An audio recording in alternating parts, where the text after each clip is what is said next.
What is happening, everybody? Welcome back to another Fall Obsession podcast episode. In this episode, I sit down with one of our pro staffers, Mike Tepe. He's from Michigan, out there in our Midwest region, and he has a series on Carbon TV that we produce called Midwest Mindset.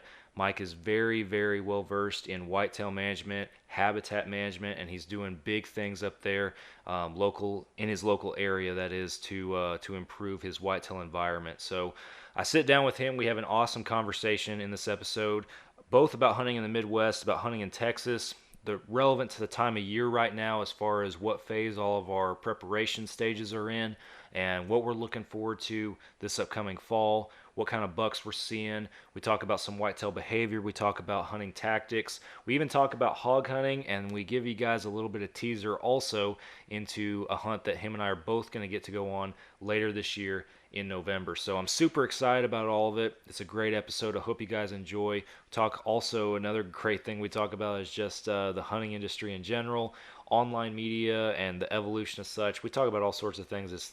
These are the type of podcasts I love to record because it's just an organic conversation that just between two friends that just flows. So can't wait for you guys to hear it. But before we get there, I have to tell you all the podcast is sponsored by Ridge Rock Hunt Company.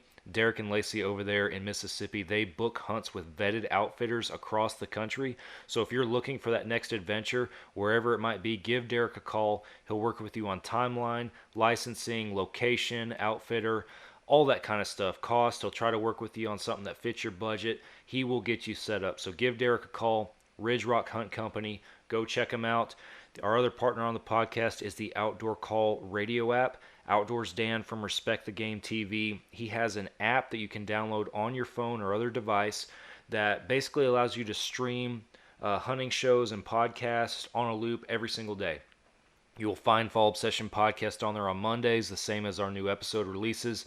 And it's great content. It's from all over the country, all over the industry. He also does a couple of live shows a week, and you can catch him on Facebook Live in person as well with those live shows. So if you're not following Outdoors Dan, be sure that you follow him on social media and download the Outdoor Call radio app. I got two more things for you. First off, if you are affiliated with a hunting and outdoor brand and you're interested in advertising your brand on our podcast, go to fallobsession.com/podcast. There is a form on there that you guys can fill out that will put you in touch with our production team, and we can talk with you about the opportunity to be an advertiser on here, to be a partner with us.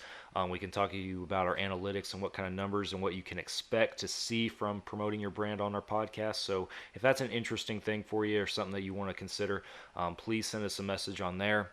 Lastly, Fall Obsession Podcast has been nominated for Best Podcast in the 2023 Carbon Awards, and this is the last week that you can vote for it. Voting stops August 31st. So if you guys haven't voted for us for the best podcast in that award category, be sure you go to carbontv.com. You have to go to it through a web browser. You can't go to it through the app. So be sure that you go vote for Fall Obsession Podcast. Our Texas Dirt series has also been nominated for Best Comedic Moment in a Show. Be sure you vote for Texas Dirt in that category. And also give our friends over at Soul Seekers some love and vote for them for Best Show Open. So carbontv.com/carbon awards. That's where you can go to vote. You can vote once a day through August 31st, 2023.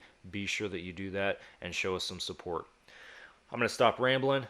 Thanks for listening to me. I'm going to turn it over to the episode. You're listening to another Fall Obsession podcast. Oh, you got her, dude. She's down. Let's go. Dude, I just shot a deer of a lifetime. Freaking smoked him. One with nature, and if you're a believer, one with God. Definitely gets your heart pumping. Boy, you are in trouble. Fall Obsession Podcast. All right, everybody. Thanks for tuning in. Another Fall Obsession podcast. I'm Sam, and I am on here this week with one of our pro staff members from the Midwest, Mike Tepe. Welcome back to the podcast, buddy. Hey, thanks for having me. I appreciate it. Yeah, super excited to get back on here. Talk some whitetail hunting. The season is right around the corner, whether we like it or not, whether we're prepared for it or not. But it's that time of year, time to start getting excited. And I know I know we're working on getting some more episodes with your series out there. Midwest Mindset dished out. Nick's got those in his room, but wanted to talk to you about what you got going on your properties up there in the Midwest and some of the whitetails you're seeing, some of the work you've been doing. I know I'm giving it the 30,000 foot view right here. We can dive in, but yeah, I'm excited. I'm ready for fall. It's going to be here before we know it. Man, every year I swear we get to this point and we're like, I wish I was ready. I wish I would have got more done. And this year is no exception to that point at all. Yeah, it's it's definitely we've been dealing with a really dry summer down here in Texas, worse than last year. We've had no rain and just uh, been in the triple digits for I don't even know how long at this point with our temps, and makes it really hard to want to go out there and work on your property and stuff for hunting. But we're getting it done. We're getting things ramped back up down here, but what have you been doing? What have been some of the big, and maybe we'll back up a little bit for our listeners that might not be as familiar with what you're doing up there. But just give us a brief overview once again of kind of what you have to work with up there, and then let's dive into kind of where you're at and the improvements you've made this year. Yeah, so I've got a few properties here in southern Michigan and in northern Indiana.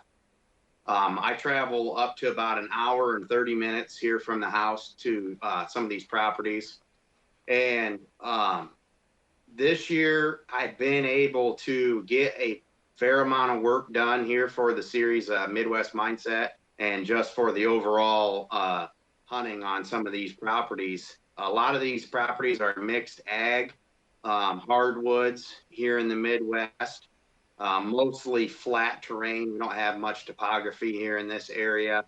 But so far this year, I've been able to get out early on here on the home property and make my food plot about a third the size it was before, which is about, now we're pushing about a half an acre now on that one particular food plot behind the house, where 2 years ago, we probably weren't even at a quarter acre if we were.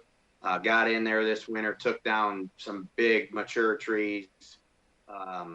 Been working on getting that taken care of. Actually, went back to some grain.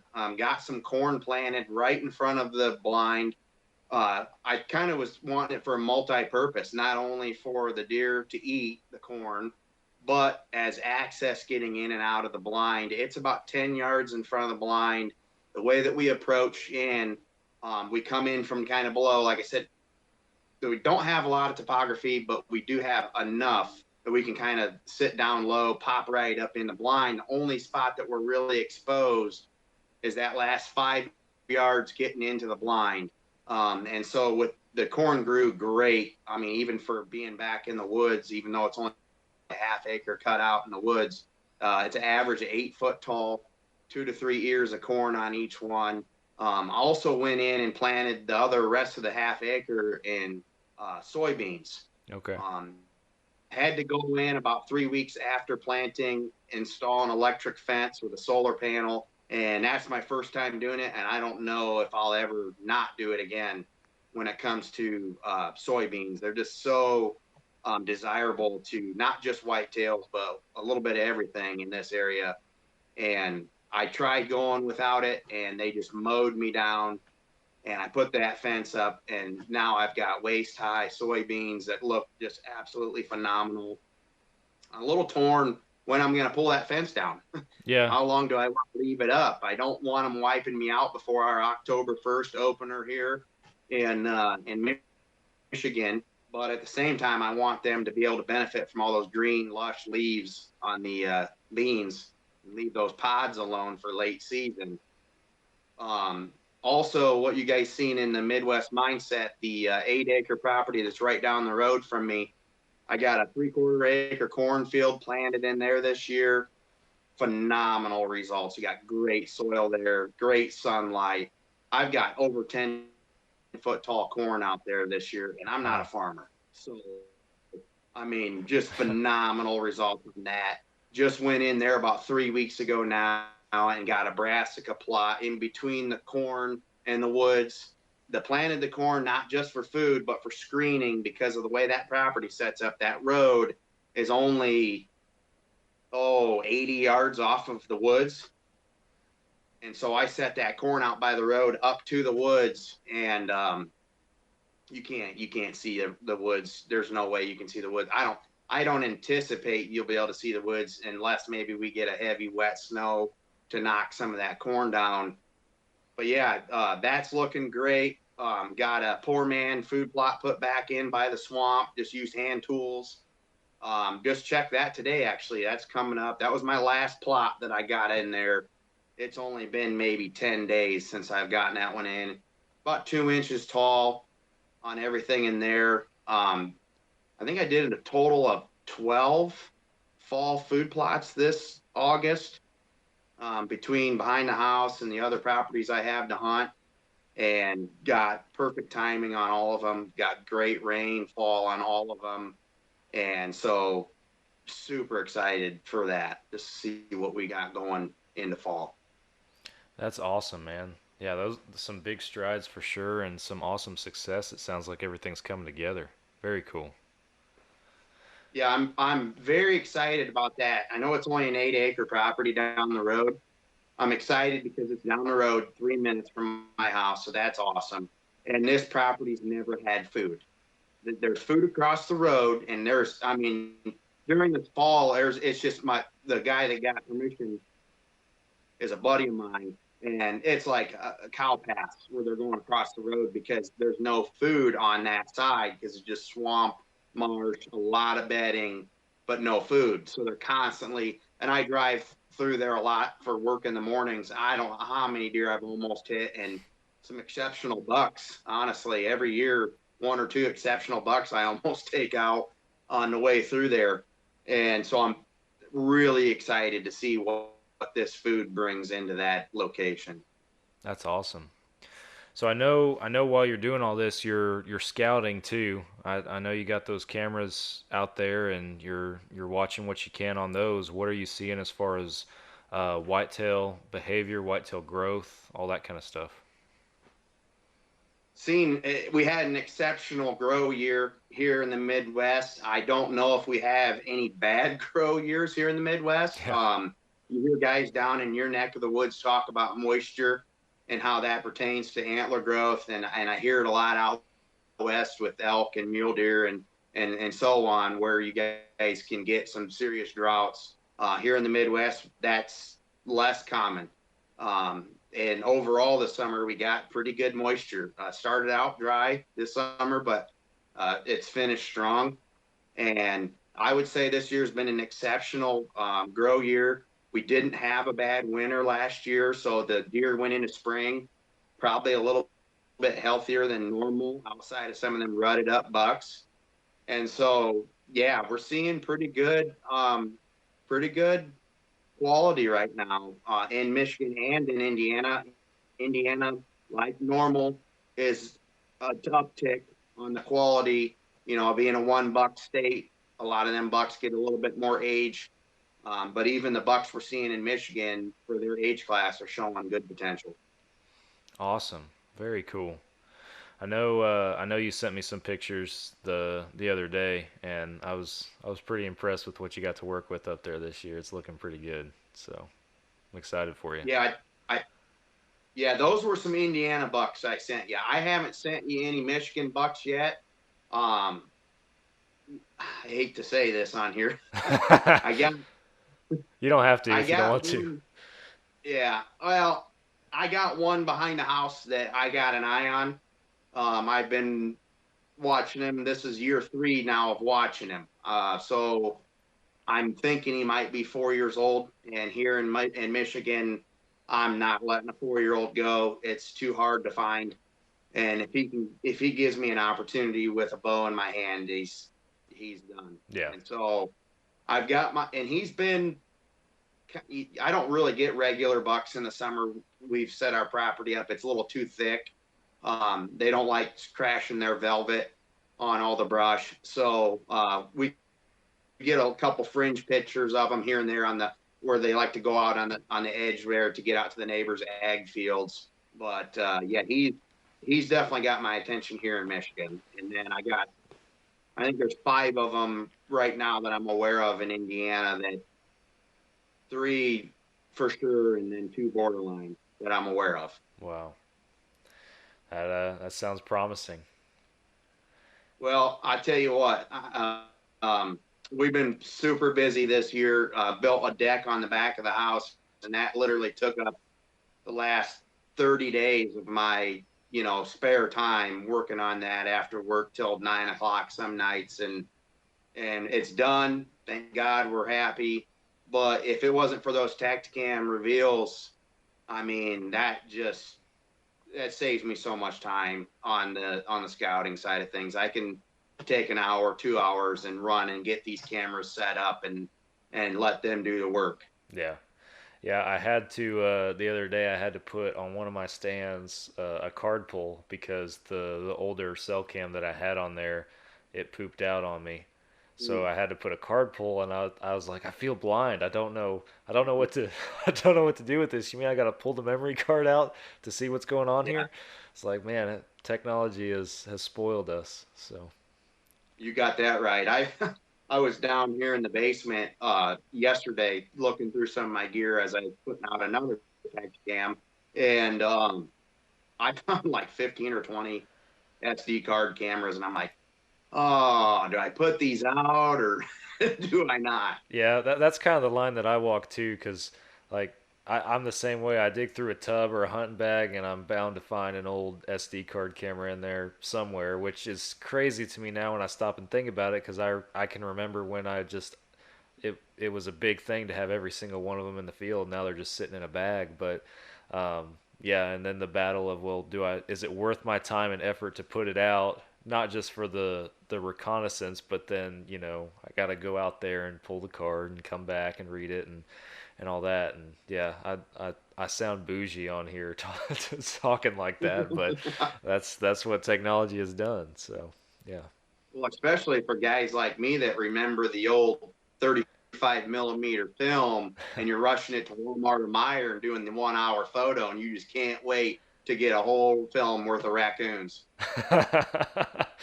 That's how it was for me growing up. Whenever my dad would like take pictures, because like I'd shoot, we didn't film any hunts, we didn't have trail cameras, we didn't do anything like that growing up. But shoot a deer, and you gotta wait till all the film's used up before you take that thing in there to get it developed and get your kill shot picture. And it was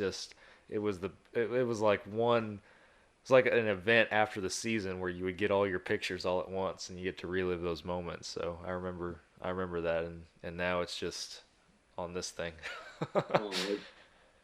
It's a blessing and a curse. Same, absolutely. So what's the plan opening? You said October 1st. What's the plan opening day right now? Where I mean, obviously, don't give away your secrets, but where are you going to be? I'm not generally a guy that gets too excited about opening day. We generally here, I mean, I know this isn't much compared to you guys, but we're usually in that 70 to 80 range the first half of October. It's not always that way, but it's definitely not uncommon. And I don't normally have bucks that I have lined up yet from the summer pattern to go after. Those 2 that I sent you that I'm real excited about, I'm hoping that they will get on some kind of pattern, because right now they're hitting the clover, and the clover is still going to be really attractive that first half of October until we get some good frosts. And I did broadcast Nebraska's in there, so I'm hoping, fingers crossed, that there will be some extra food in there for later on. But no, not a lot of excitement right now for that first day or week. Now, got the red moon right now predicted from I think it's October 2nd till like the 7th or something like that. Don't quote me. And so if the weather does cooperate, I'll be in a tree. Yeah. Now, whether I'm just going to go out and get a slick head and put some meat in the freezer, I don't know yet. But yeah, I mean, I get more excited when that calendar gets close to October 30th, 28th, right there, getting close to Halloween. Yeah. What what kind of things do you look for? And I might be asking a question that's been asked on the podcast before or something similar, but new episode, new year, Mm-hmm. what kind of things are you looking for as far as behavior in your bucks throughout the year, um, to give you the green light, and likewise to the intel that you're gathering that will keep you from putting too much pressure on them? Yeah, because that's the thing, man. Your time is just so valuable nowadays. And as a father and a husband like yourself, you really want to pick and choose those days that you take away from family. I Right. mean, that's just all there is to it. Every day is family day. And so, man, there's nothing worse than taking time away from that to go sit there and not see anything. And so I've really been more focused on quality sits instead of quantity of sits. And what I'm looking for, man, there's a few things I'm looking for. I'm looking for cold fronts. Like I said, I will pay attention a little bit to the red moon phases, but honestly, in my opinion, a cold front trumps that every day. I don't care what day it is on the calendar. If it's 75 degrees and tomorrow it's 60, probably a pretty good chance I'm going to be in the woods if I can clear the schedule, Yeah. especially in early mid-October. So I'm looking for that, and I'm relying pretty heavily on my Tacticam reveals with that daily update. A lot of my cameras are already getting switched over to mock scrapes right now, just because we're almost a month out from season. I don't want to be in these spots just muddying it up every other day, every other week. So I want to get fresh camera batteries out. I want to get them where I want to hunt. And when they let me know they're there and either in legal shooting hours or approaching legal shooting hours, they're showing up 5 minutes, 10 minutes after legal shooting hours in the evening, but it's 75 degrees out. And all of a sudden, like I said, it's 60, it's 55.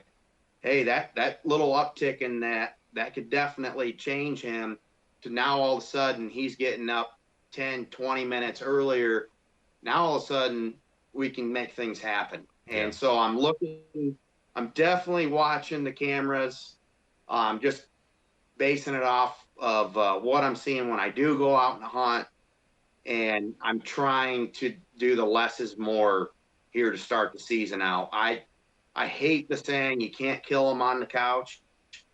I get it, but at the same time, man, if you're never on the couch, you may not kill them because you're just out there way too often and when you shouldn't be. Yeah, I agree. And so that's kind of like anything. Like if you try to research something, a mentality, a tactic, a reason for anything, not just hunting, but for anything, you can find stuff online or wherever that both justifies and goes against the argument and stuff like that. So yeah, you can hear all day from the hunters who talk about, well, if I hadn't have been hunting every day for 18 days, I wouldn't have seen that buck at 12:30 in the afternoon, strolling through if I didn't hunt all day all the time. Yeah, there's probably some truth to that, but to your point earlier, what kind of time commitment are you gonna give it? And yeah, you have to make your hours count out there in the stand. So always stuff to take into account, whether it's not just if you're out there, but I know for me down here, like when I am out there, where am I going to be based on, time of day, wind direction, what the cameras are showing, all that kind of stuff. So yeah, I got some guys I talk to that are single, and hey, would you hunt tonight? Yeah, dude, if I'm single, Yeah, if I got enough property to hunt, I'll hunt every day of the season. Yeah.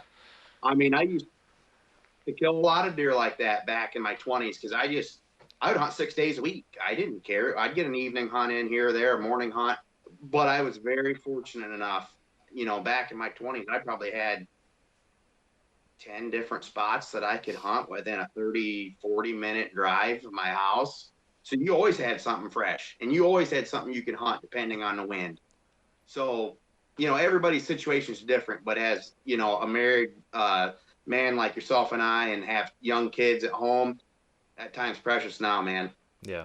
No, I completely agree. I remember when I worked at the bow shop, I would work four tens a week. I'd work on Monday and then Thursday, Friday, Saturday. So during the season, I would like every single week for all of hunting season, I would hunt Sunday and Tuesday and Wednesday. And on Mondays, normally I would get a morning hunt in and then come in late and work a later shift or something like that.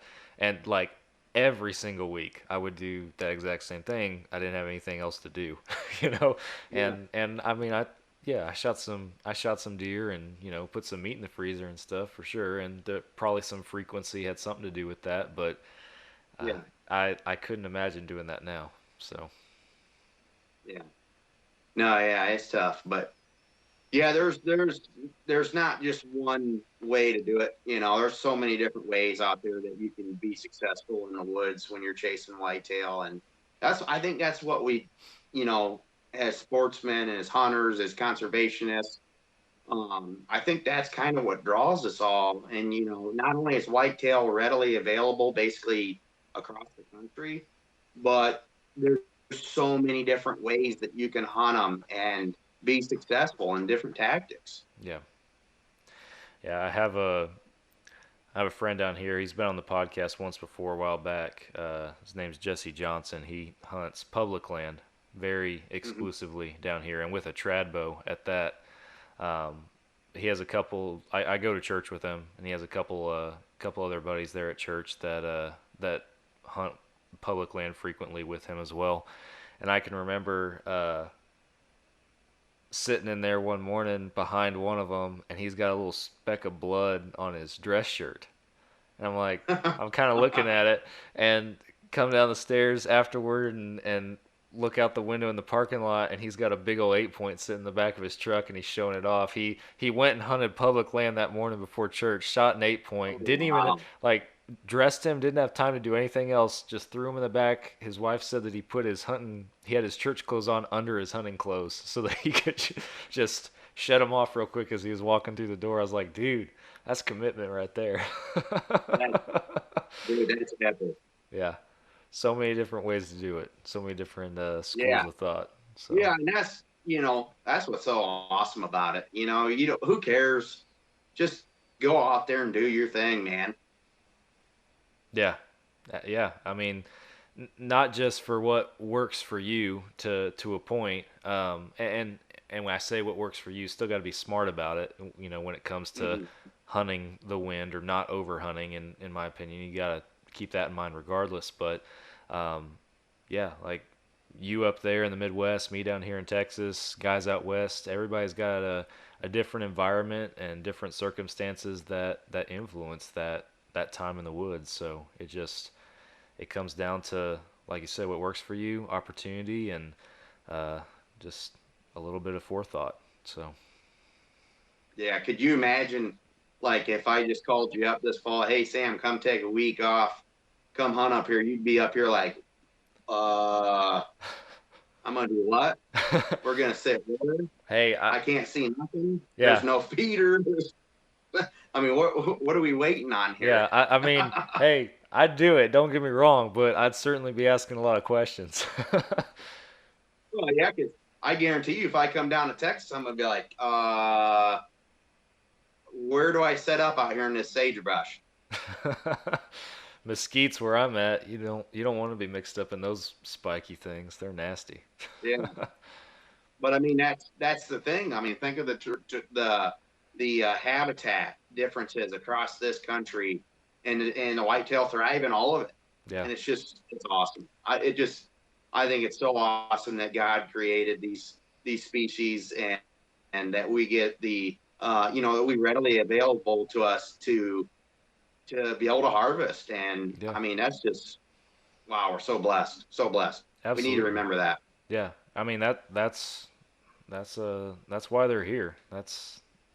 They're here Yeah. for us in that sense. And yeah, to your point, just wherever you go, and you mentioned earlier whitetail being a predominant species across the U.S., but um, there's something for everybody to hunt everywhere, regardless of where you Hmm. go. And going off on that a little bit too, it's unique to the experiences that are special to different people. And I know I've talked about it on here before, but one that always just kind of sticks with me is Todd last year coming down here to hunt pigs down here. To me, hunting pigs is it's like hunting varmints, you know. It's just something that you do from time to time, and nothing super crazy or special about it. But to Todd, that was as he put it in the video itself, that was a bucket list hunt, and that stuck with me. Is like, you know what, this to me, this is just normal, but to somebody else, this is a special deal. So it's just unique depending on where you go, and likewise, if I went anywhere north of here, pretty much it would be a similar experience. So it's very interesting.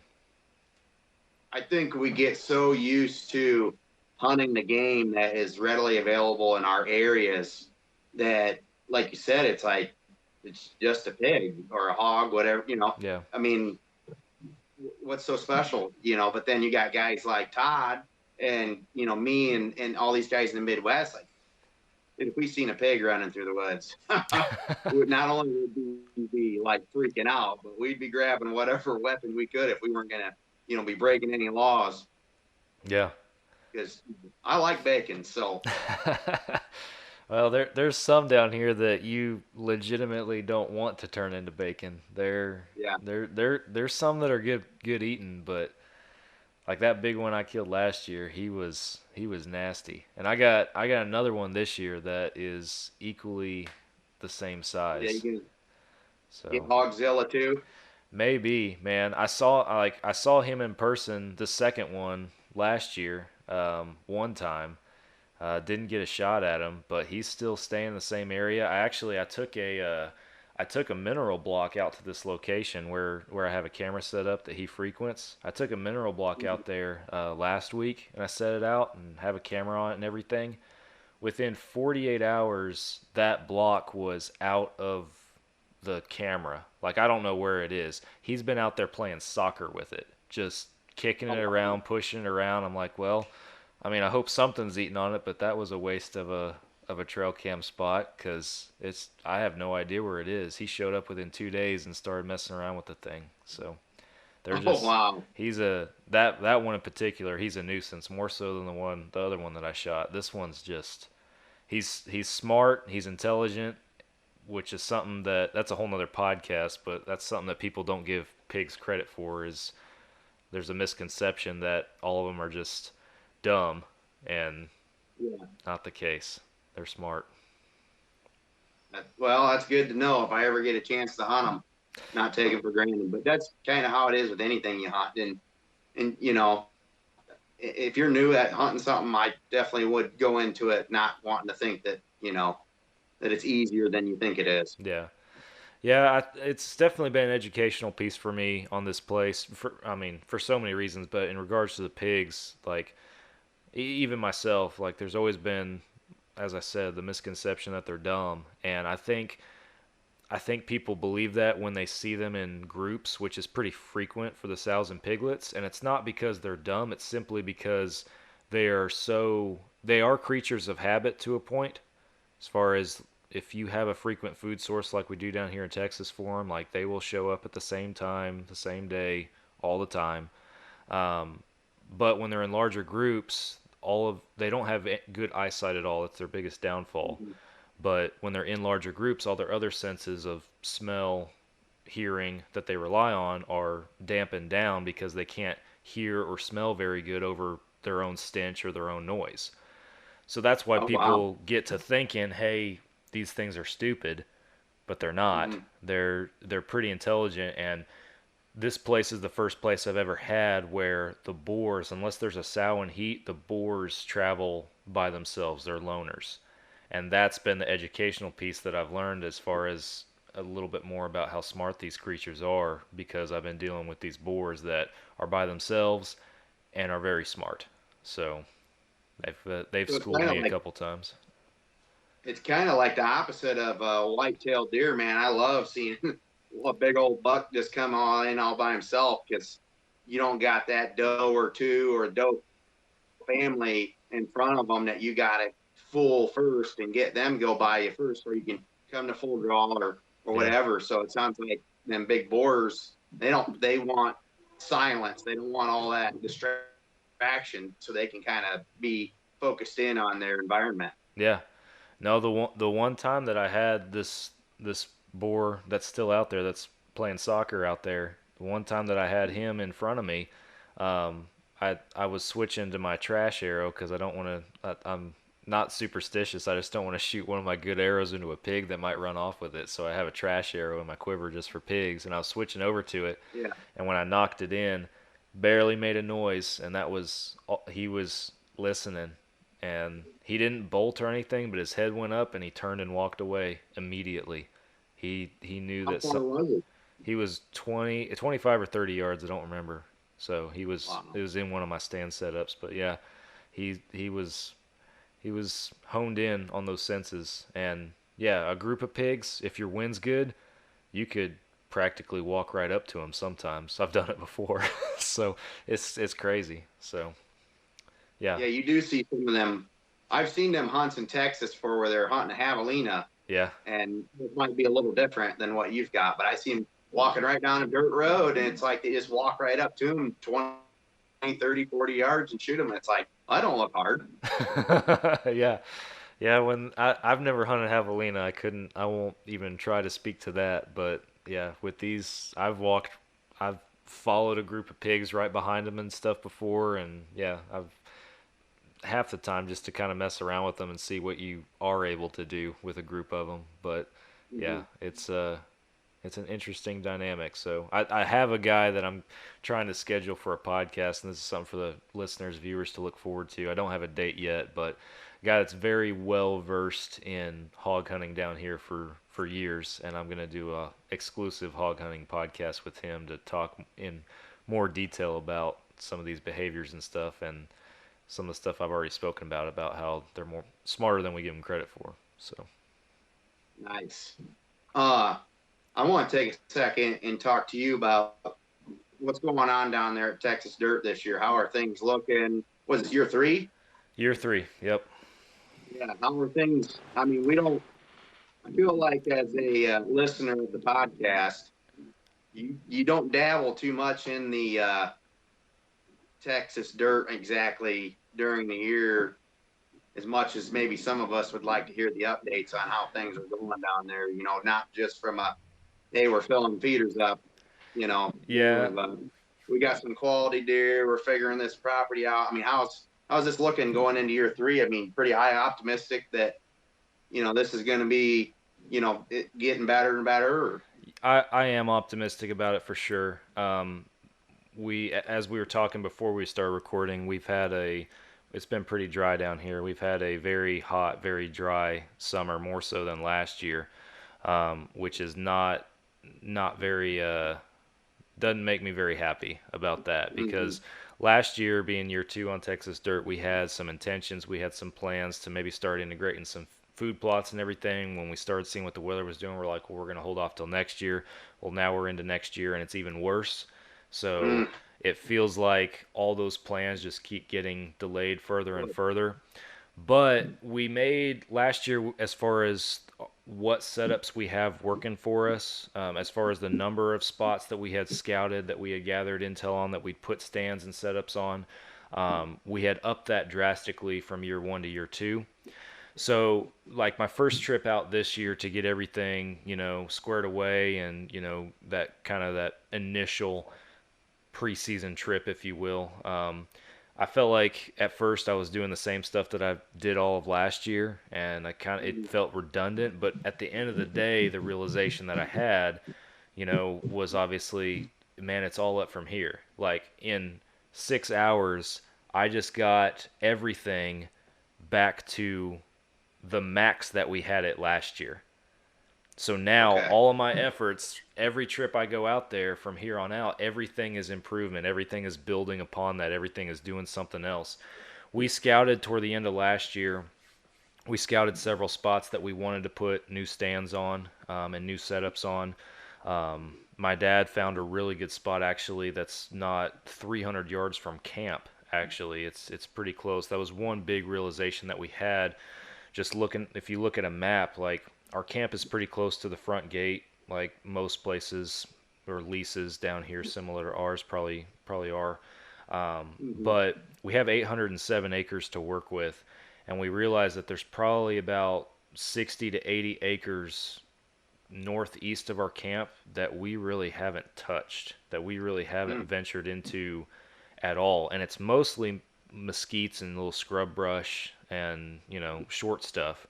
So that's probably some of the reason we hadn't gotten into it yet. But my dad, he put a lot more hours in the woods last year than I did.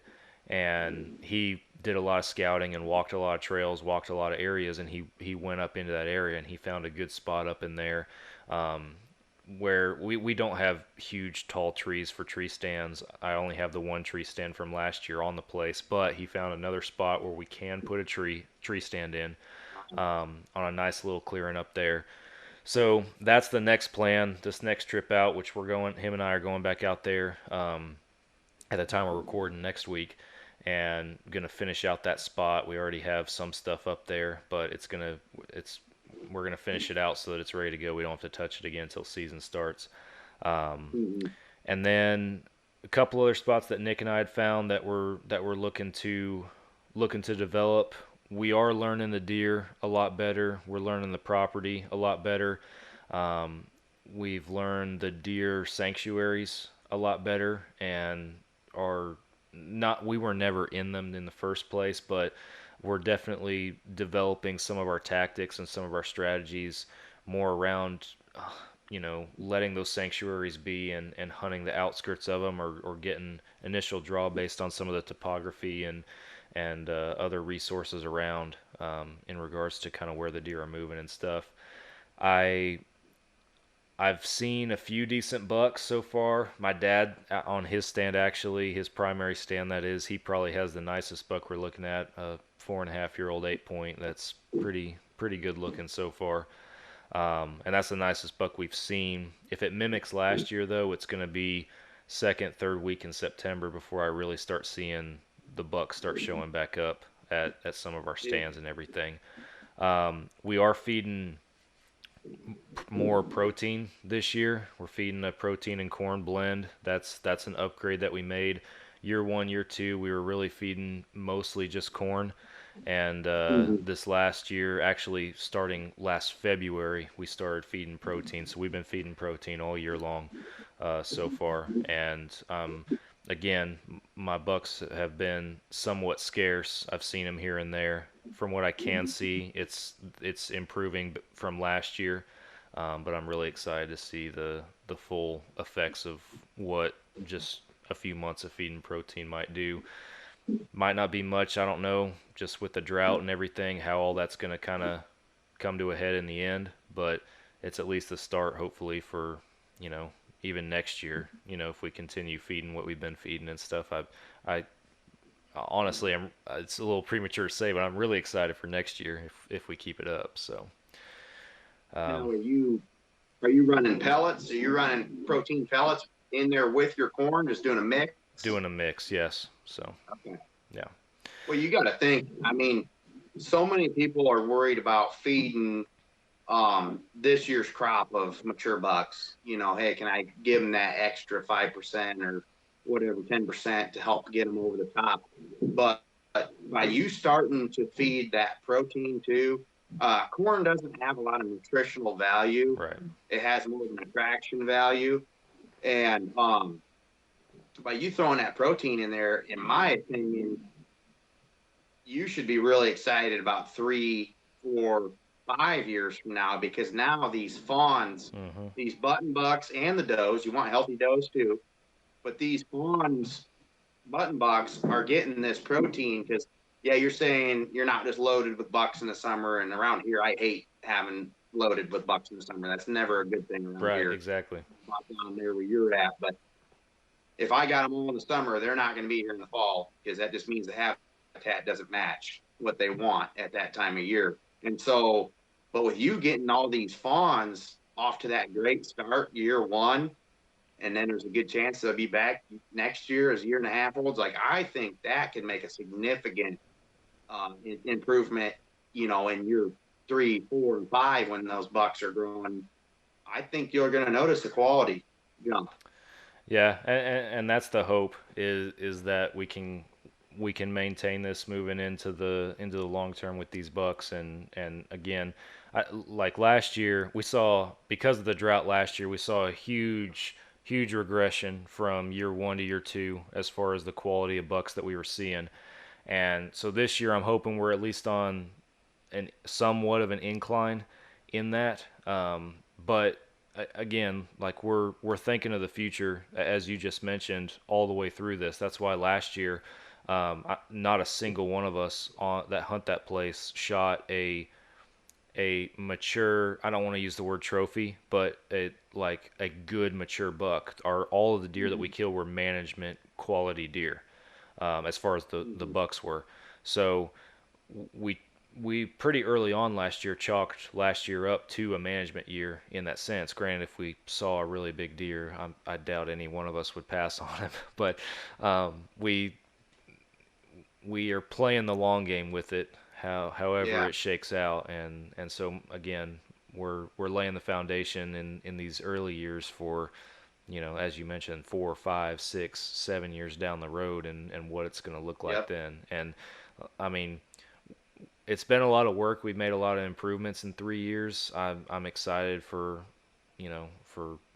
what 3 more is going to do. It's probably going to look totally different in 3 more years than it does right now too. But it's that drought has just been the biggest holdup. We have three ponds or tanks, whatever you call them, depending on where you're from, on the property, and one of them is completely bone dry at this point. I've never seen a single one of them dry. This one's it's the smallest one, but it's been dry for a while. The other 2 are thankfully still holding water reasonably, but I mean, it's definitely, I'm hoping we're on the tail end of this summer heat at this point, and then we'll hopefully have some September rain coming in and can help those ponds out too. But I don't want to lose our fish or lose any of our ponds either. So yeah, because I knew you had like actual fishing ponds on the place too. Yeah. So I mean, the small one had some smaller fish in it. We never caught anything decent out of there. The other 2 that still have water, thankfully, those are the 2 that have some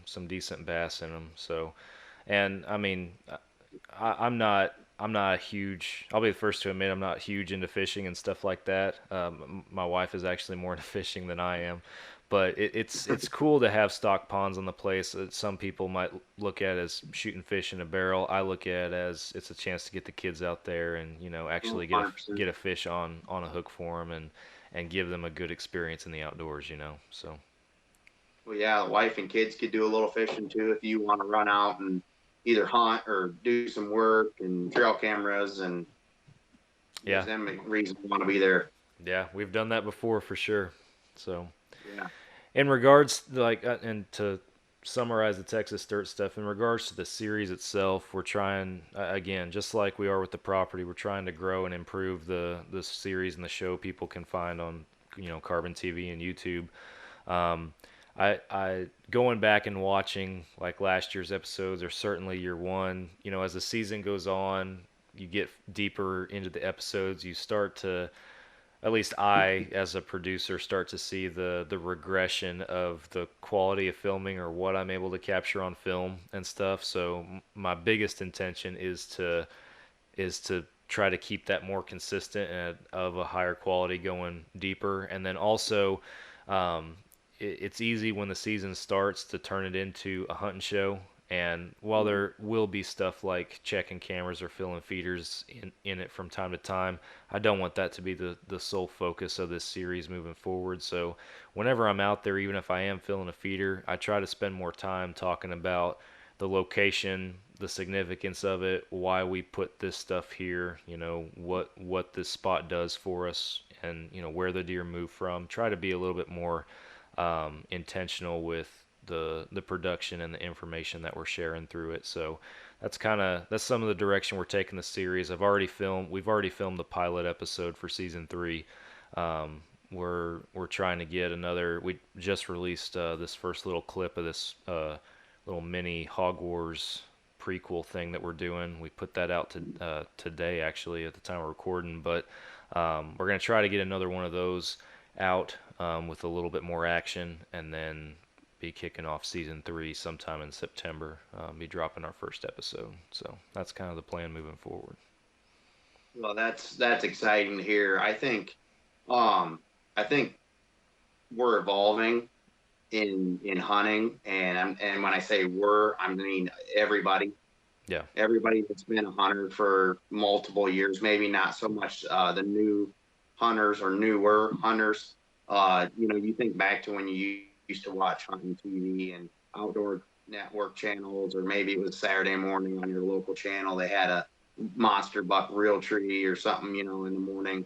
And we were all just worried about that kill shot. I mean, we just wanted to see that big buck or whatever. We wanted to see that kill shot. We wanted to see deer hit the ground. And we're evolving in this outdoor space. Mm-hmm. And there is getting to be a premium put on guys and gals searching out information to become better conservationists, better outdoorsmen and outdoorswomen, and better hunters, and how they can create a better scenario for hunting, a more successful one,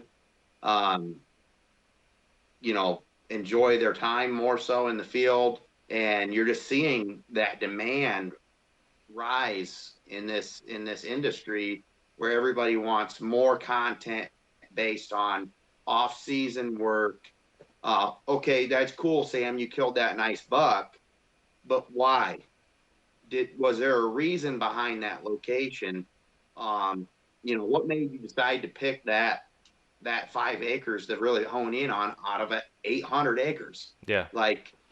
So these people are really wanting more, which is awesome, because if you're, just as obsessed as we are with it, you're like, you feel the same. And so when you're saying stuff like that to me right now, like, hey, I'm all for showing trail camera updates and filling feeders and, some views from the blind, or, kill shots, hopefully, but you're also, we set this up here because of this.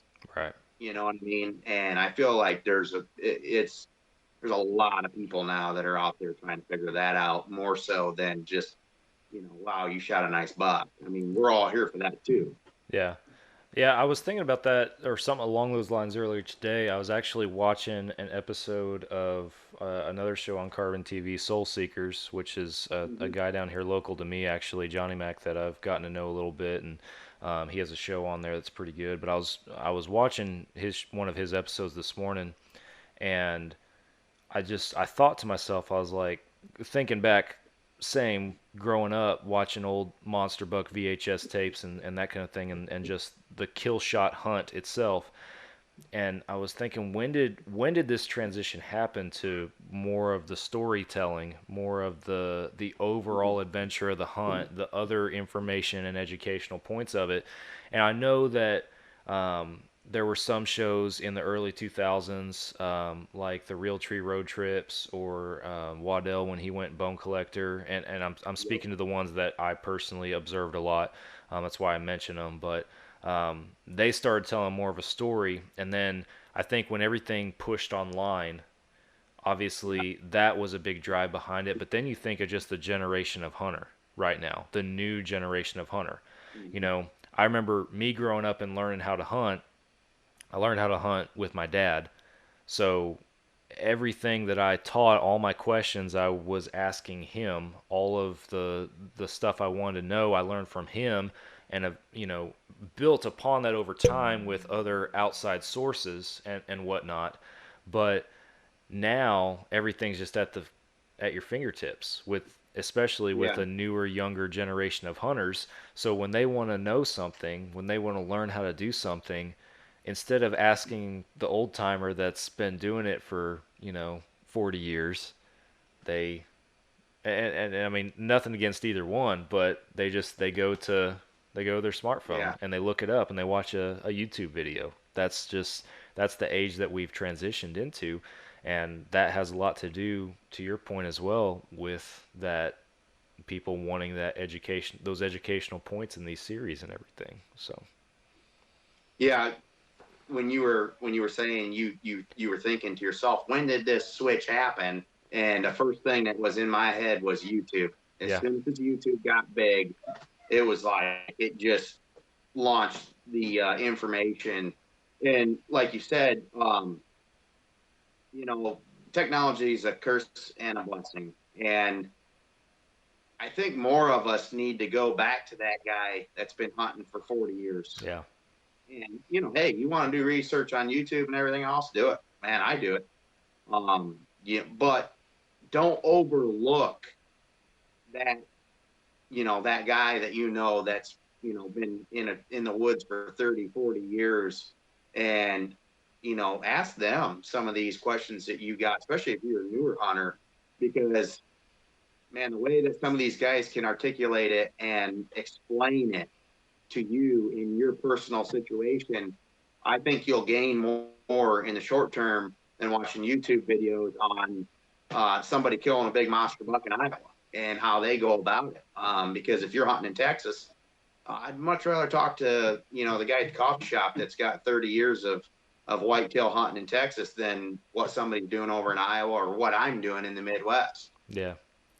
I never want to turn down a chance to talk to a neighbor either, and the couple neighbors on this place that we have that I have had a chance to interact with, it's interesting. Like, you start talking hunting, and then it seems like you're just there forever at that point. Just I mean, halfway, just kind of BSing about it, but the like they start talking about their deer and what they've seen over the years and stuff, and these guys have been, whether they hunt predominantly or farm or do cattle or whatever they're doing out there, maybe more so than hunting, they're watching deer while they're out there, and they've seen whitetails and seen what they've done.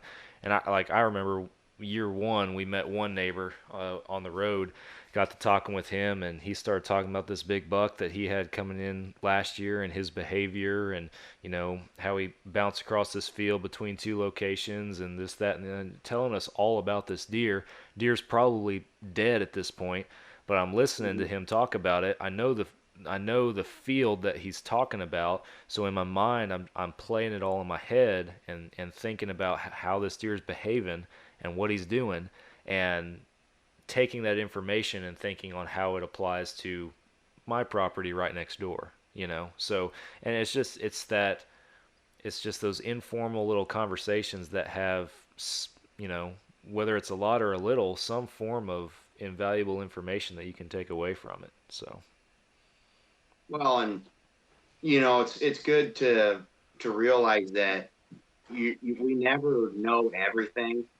And so don't ever get so arrogant that you don't think you can't learn something from somebody else. oh yeah, I don't care if they haven't killed as deer as old or as big or as often as you have. It's always worth a listen. And like you said, neighbors, man, certain deer act different in certain neighborhoods than they do in other neighborhoods. So you can take a lot of things from these conversations with these people, and maybe you only take a little bit, but it could be the difference. yeah, exactly. It could end up getting you a big deer. You never know. Yeah. I've been very fortunate in my hunting career that I've had ears open, and it's led to some success. Your wall behind you on the podcast video, it speaks to that. Yeah. Yeah, I got a couple behind me right now, but been fortunate, Yeah, been blessed. absolutely. Well, man, I enjoy chatting with you. We're getting to the end of our podcast time here, but I appreciate you coming on. We won't let it be as long this next time, and I know, especially with the season hot on our heels at this point, we'll be connecting with you several times, hopefully throughout the year, and Do doing we some. want to do we want to throw a little teaser out there for what's coming up after Thanksgiving, Oh, or do we want to get to that some other time? Because we can throw a teaser. What I need to do is get you and Tim on here and record yeah, one before we go up there. So Michael and and I think I've probably mentioned it at some point in recent weeks or whatnot, but Michael and I both have Colorado whitetail tags or deer tags, excuse me. I yeah, got to get it right. I'm from Texas. yeah. We both have Colorado deer tags this year, and we're going up to hunt with our Western Regional Coordinator Tim Burgess in northeastern Colorado. Yours is an archery tag too, right? Mine's both. Yours both.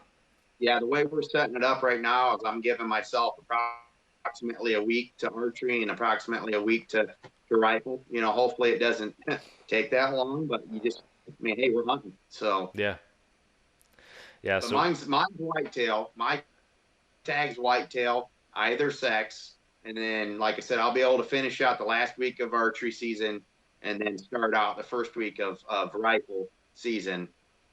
And then, what's your tag? mine is an archery deer tag, so I can only kill with a bow, but I can kill a muley or a whitetail. Dude, you don't know how jealous I am. You got me. Dude, I'm excited because I've never in my life hunted mule deer before, so I'm gonna be the novice up there. I'm definitely gonna be leaning on Tim, and I know you've hunted mule deer too before, right? Yeah, I've hunted them in Colorado two two times in Colorado and once in Nebraska. And dude, if there's one animal I want to hunt every single fall, that's it. Mm. But I want to hunt them in September, so we're going out a little bit different. I want and then velvet muleys that you're chasing with a bow in hand. It don't. I haven't figured anything out that gets better, Yeah. so it's going to be interesting to see this. Dude, I'm gonna be so jealous out there watching you chase mule deer, and I can't. I'm so jealous. Like if you're like Mike, I'm gonna go after that whitetail. I'm probably gonna look at you and say, Sam, you got whitetail at home. There's a mule deer over there. Go get him. Well, yeah, you definitely get first dibs on the whitetail, and I guess I'll take Now, if the it's a big, burden. I'll take the burden of having the mule deer, but if it's a big whitetail, I get it too. Tim's put some pretty exceptional whitetail down up there, so I so can't I, keep either one of I'm them. I'm trying not to have unrealistic expectations because Tim, as history has shown, and as Tim has shared with us previously, they have some really good quality, both muley and whitetail up there where he's at. Yeah, Every don't get me wrong, everybody that goes on any hunting trip, there's always that dream in the back of your mind, even if you are thinking you're going to kill a doe or a cow elk or something like that. There's always that thought in the back. I've hit my mic twice now. There's always that thought in the back of your mind. What if a giant just walks out? Everybody thinks that, and I'm thinking that for sure. But I'm trying to be realistic with it, and I know that it's probably not going to be an easy hunt, especially with a bow. And the first yeah. the first decent opportunity that I get, it's happening.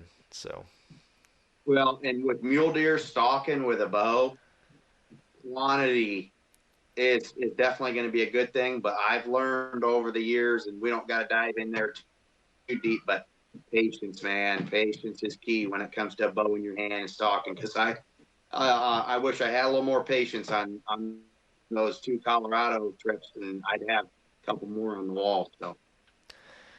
well, we're definitely going to give it our best shot and give it everything we got up there. I'm excited, and I think I'll leave it at that. That's a whole nother podcast, and I think that's worth, like I said, at some point before the trip, I need to get you and Tim on here so that us three, can all give a little preview to the experience that we're about to about to embark on. So Yeah, especially I think if we can work it out to do it sometime in November, because the juices are going to be flowing, dude. We're going to be so amped up for that. oh yeah, I'm already pumped up and excited. I Yeah, think about it and I can't stop smiling. So it's been it not just getting to chase mule deer, but just getting to hunt somewhere else too is yeah, exciting because I haven't hunted out of Texas since 2019. So I'm primed and ready to get back into another state. So it's gonna be good.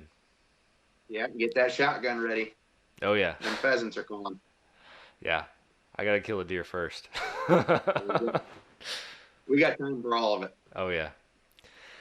Well, man, we'll wrap up the podcast. I appreciate you coming on again. We'll get you on here pretty soon.